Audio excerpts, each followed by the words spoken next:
Welcome to Low Key PD. In this tutorial, we're going to explore how to add a new slide into your Google slide deck. And there are several ways to do this. The first one would be, naturally I think, to just go to Insert and click on New Slide. So I insert a new slide. It gives me a specific type of slide with like a little comment here at the bottom or subtitle or something.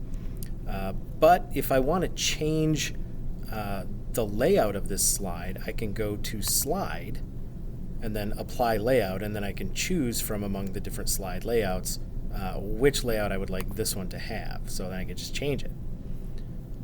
All right. But if I'm going to do that, I could go up to this little plus button and do the exact same thing with fewer clicks. So I can insert another slide just like that, just by using this little shortcut menu up here.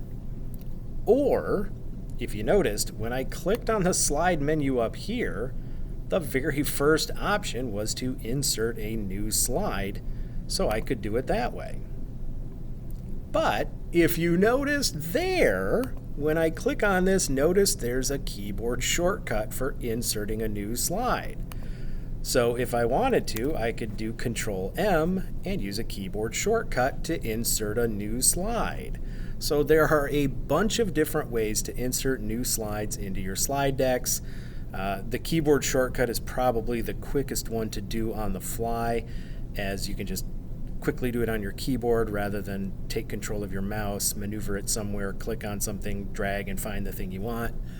But just a lot of different ways to do this as you're making your presentations.